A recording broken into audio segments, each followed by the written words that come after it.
the manpower shortage is being solved by training women to do almost the entire job. Waitresses, sales girls, housewives, all have willingly taken their places in national defense. But can these women satisfy America's critical need for skilled labor in industry?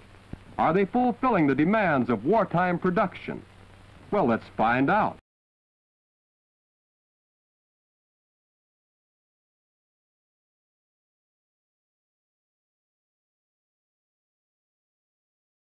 How about after the war? Are you going to keep on working? I should say not. When my husband comes back, I'm going to be busy at home. Good for you. Some of them were forced to leave when the men came back to work. You know, because they were there, quote unquote, to fill the man's job while he went to war. And it was literally told to them that they had to leave. So some fought, stood their grounds, and stayed, but a lot of them left. They actually got in fights to where, you know, they had to fight for their right to stay. You know, they would tell the foreman, you know, I'm the only one left. Yeah, I had a husband when I came here, but he didn't come back. So now I need a job.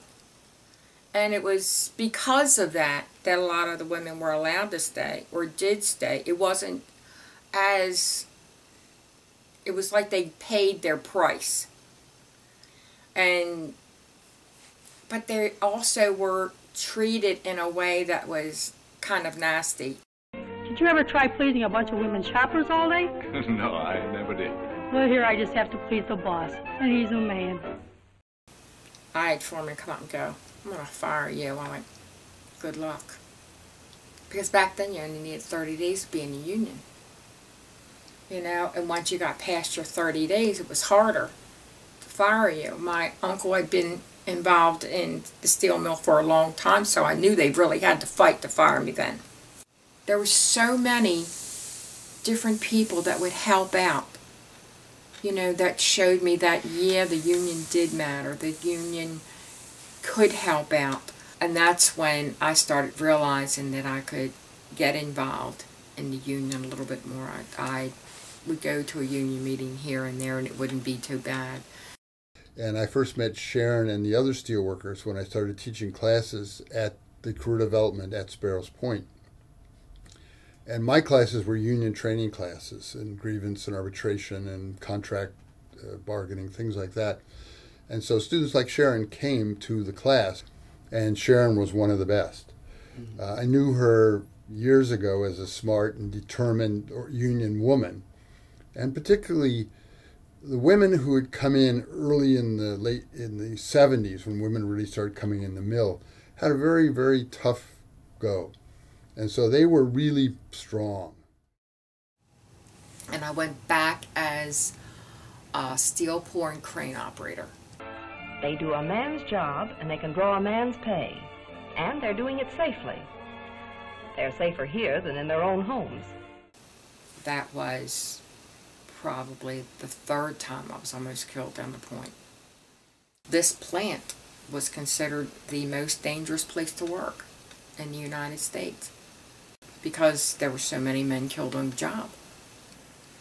For years, at least one, maybe two, would be killed down there, where liquid steel was everywhere and things just burnt up, and it was normal. Railroad cars ran off the track, and it was considered an everyday event. People would get burnt or hurt, and that was considered, you know, almost normal. But there was always somebody looking out for your back. You know, if you didn't know, there was somebody there to go, hey, don't do that. And it was usually the other guys that were working. And then the people that took me under their wings were the ones that were scared to take me under their wings at first, and that was the black men. And the Steelworkers National Agreement had a departmental seniority, so that once you were in a department, you would accumulate seniority.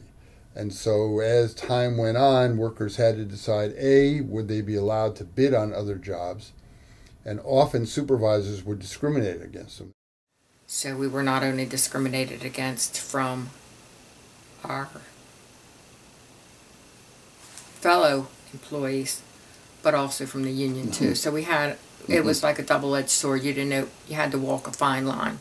She came in the 70s as a result of what she refers to as a consent decree. A lot of brave workers, first the black workers and then the women, realized that the Civil Rights Act could be their legal weapon in terms of getting plant-wide seniority and the ability to bid on other jobs.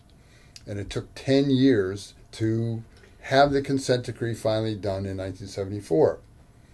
And one of the conditions was that the seniority in the plant now was plant-wide, so that anyone could bid anywhere and take their seniority with them.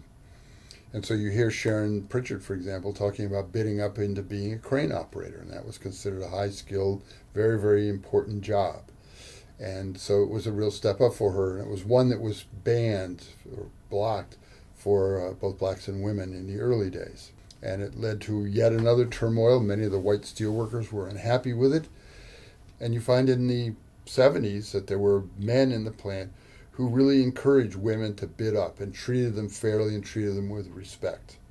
You find other ones who treated them horribly. And the same men that didn't want me in the department wound up taking up for me the very first time I went out drinking with them. They actually got into a fight in the bar because we were sitting there talking, you know, about work that day and blah, blah, blah, and there was two guys in there that was out of work. And they were bricklayers, and they're going, "You mean to tell me you're the one that got my job?" And I went, "I'm the one that got you. I'm a bricklayer, and I can't work because you're working, blah, blah, blah." Oh, they wanted to cuss me out and all that sort of stuff, and the men just stopped them. They're going, wait a minute. You're not supposed to talk to her like that. She's a lady. And I wanted to get up and hit the guys. It made me so mad, you know. And they're going, "We'll take care of this, Sharon. Don't you just sit there." But no one ever thought the doors would ever be totally shut. An abrupt and destructive moment in the lives of everyone there, particularly the women, though. Because of the contract, the women were able to get equal pay and were paid well.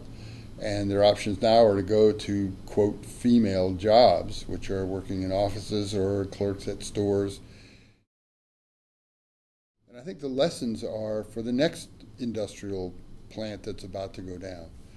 Do you accept it as a given and a failure that industrialism has gone from the United States? Or do you realize that human factors go into it, political factors go into it, and so the course of history can be changed, and these civilizations can be preserved and expanded? If you had to do it over, would you? Yes. Yeah. For a single person, for a single mom, there was no way I would have been able to help my children do what they've done today, or help my grandkids, or help my parents the way I've been able to help my family and friends. All America salutes its women of steel.